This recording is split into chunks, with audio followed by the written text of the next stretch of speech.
Sorry to keep you waiting. Questions for Coach? James, have you guys decided on Saturday yet the format, what you think it's going to look like? Yeah, it'll probably be very similar to what we did this past Friday, which will be different than what we've done in the past. We'll probably go offense versus defense. Offense on one sideline, defense on the other sideline, to help our O-line out, and then also to get enough special team situations in between. Some of the periods will be thud, some of the periods will be live, so we will get some live work. But there's some players that aren't cleared for live, but they are cleared for thud, so it allows us to get more guys reps. So it won't be a traditional spring game like we've had in the past. We're working on a scoring system right now. Some people have done this in the past. I've never really done it before, so we're looking into that. I don't want to make it overly complicated, but we're working on that right now. But it'll be offense versus defense, more of a practice type structure. But there will be some live periods for the fans and the media to see. James, you're back to a kind of typical blue-white weekend for the first time in a few years. How important is that for recruiting, and how big is this weekend in general in terms of moving forward recruiting? Yeah, excited. I was a little worried with the blizzard that we had yesterday or whatever that was, but the weather's beautiful today. I think it'll be great. Obviously last year, getting the fans back was big. Being able to have a traditional spring game like we've had here in the past. I mean, we've had anywhere between 60 and 75,000 fans. It's great for the community, the hotels, the restaurants, the bars. It's been a real positive, for a number of reasons besides just Penn State football. It's important to the entire community and the university as a whole. It's a lot of different activities that are built around the weekend. So I'm excited. I'm excited that we're getting back to more of a normal calendar year. It'd be really good for some of our young players to be able to play in Beaver Stadium with some fans in there, and it'll be on the Big Ten Network as well. So there's a lot of positives that can come from it. From the recruiting perspective, what kind of groundwork can you lay having guys on campus and seeing all the stuff you just talked about as opposed to just a regular practice, whether it's now or in the summer? Yeah, I think it helps. It's valuable. It gives you the closest thing to a game weekend that you have. I'd make the argument, some of the practices are really impactful as well because you get more time with them. The spring game, literally, if you guys saw my calendar, it's crazy. Friday's crazy, Saturday's crazy, Sunday's crazy. We have official visits as well. There's a lot of different things going on. So I think there's tremendous value coming out here to a practice where you get a little bit more, individual interactions. But the energy of a spring game, the tailgating, the RVs, as we all know, we're special. We're one of the special places in the country because of all those things. So it's great for these guys to be able to experience it. Do you feel like you have more answers than you had a month ago? Yeah, I think so. Defensively, I think we got a foundation laid with some of the wrinkles and some of the tweaks that we've made. So I think that's been really good. You've really seen the last couple practices us play faster and more aggressive. Having a decent Isaac back, having Sal Wormley, those guys back, I think has been really important. The addition of the new guys that came in January, being able to figure out who they are and how much they'll be able to impact us, for game one, Purdue. There'll be another wave of guys that I think are able to impact probably after the bye week. But yeah, I think we got a better feel of who and what we can be. Obviously, we got more depth at the quarterback position. So yeah, I think we got a better feel. We got some guys that were unavailable last year for a number of reasons, and those guys are trending in the right direction, and hopefully they'll be back as well. So, I think we got more answers. There's still going to be a lot of answers and a lot of work to be done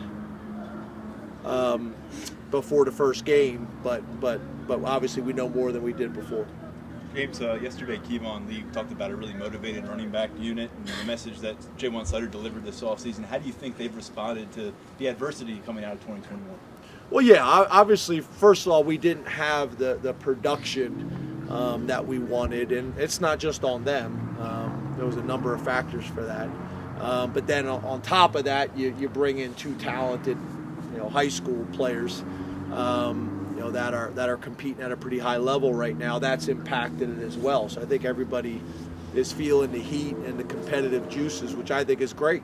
I think we're a program that embraces the competition, and I think that's tested, more than ever in college football right now, because you see a lot of programs and you see a lot of kids that are taking the easy way out. I'm not saying all kids are doing that, but some guys are. They're avoiding competition, so far I've been pleased with how we've embraced it. James, you mentioned guys trending, I guess, coming back. How's PJ's rehabilitation been this spring, and where is he at right now? Really good. He's excited. He's with the training staff for most of the practice, and then he's with the strength staff for most of the practice, except for the team periods. Then he's out there supporting and coaching his teammates.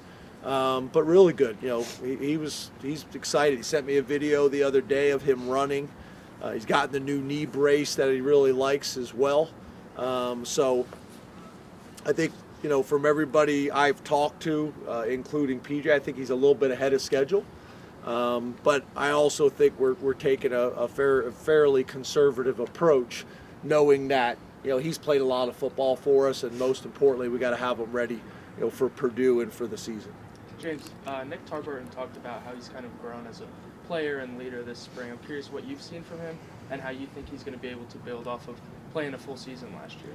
Yeah, he's one of the guys that's, pretty much universally kind of respected throughout our program, from his peers, from the strength staff, the training staff, the coaches, pretty much everybody. I mean, he's a blue-collar, throwback, type of player. He could have played in any generation. This generation, he would have fit in the locker room in the 70s. He's that type of guy. So we love him. He's kind of, we talk about kind of keystone guys in our program. I think he's one of those guys that maybe doesn't get the fanfare of some others, but he is like a critical, piece of our locker room and of our team. It won't surprise me if he doesn't have a big year for us this year, because he does everything right. He does everything right, and those guys, when they keep making those types of investments, they usually get a return at some point. Last year started it, and I think you can build on it. James, you guys added a lot of analysts this past offseason, one of them, of course, being Gabe Infante. What has Gabe meant to you guys, and how has he kind of factored in?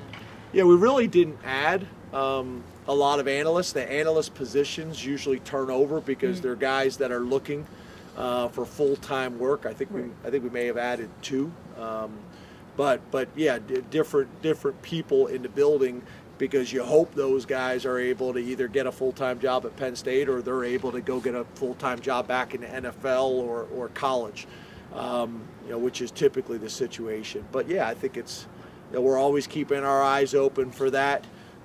Sometimes it really makes sense contractually, based on their contract at their former employer. So whenever we have the opportunity to be able to bring experienced guys into our building that are good cultural fits, manpower is important in any industry, and ours as well. So having Wiz back has been great. Having Danny Rocco, guy I think's been a head coach for 16 years, Gabe Infante, Frank Leonard. There's a lot of years of football in that group. So we're excited about having them. How can you assess the? Excuse me, I just ate a bug. How do you assess the quarterback competition at this point? Obviously, no coach has ever benefited from saying there isn't a competition. Yep. But obviously, Sean is sort of the leader in the clubhouse experience-wise. But when you have that depth, how do you balance what you have with what you're not sure what you have yet? How quickly do you make that decision, especially with spring being done and summer being right around the corner? And with our O-line situation, that's challenging, because we've been able to get the guys a bunch of Skelly reps, but not enough team reps. So really the last two practices, we shut Sean down, not out of the entire practice, but out of periods of the practice, to allow the three other quarterbacks to get more team reps, with an offensive line, with protection calls and those types of things. So I think that's been really valuable. We'll get a chance to watch his film, but it was last practice and this practice that we were able to do that. That's where you have to be really creative, because when you are in a situation like we are with the O-line, if you're not careful, it will stunt the development of other positions, specifically quarterbacks. So, Vayu's gotten a bunch of reps to build off of what he did last year.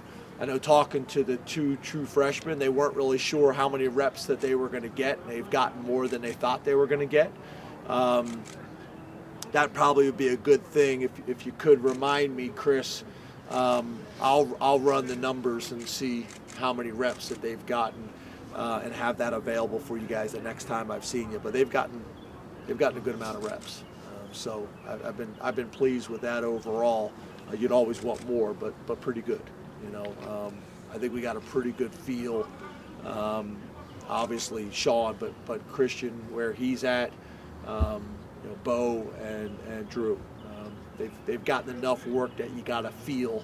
I wouldn't say that any decisions have been made, but you got a pretty good feel of what you got with those guys. James, you mentioned Landon as a first teamer. Going into the spring, I know it was a light list of offensive linemen, but how do you feel like he's progressed through this spring practice period, kind of going toward the summer in that role? Yeah, he was doing really well. He got dinged up. He missed a number of practices, but he was doing really well. That's going to be a competition. We got some guys coming in. We got some transfers. There'll be some really good competition on the offensive line. The hard part is, these guys that pretty much went all spring without missing. I think Juice, Caden, and Olu went the entire spring, and their rep count was through the roof because of our numbers on the O-line. So those guys, they've gotten significantly better, and it's going to be challenging for guys to come in and compete with them. But there'll be a pretty good competition, I think, across the offensive line. And as you guys have seen, we're bringing in a number of them, because we've lost a number, even guys that help us from a practice perspective. Thank you, Coach. Thanks, guys. Thank you.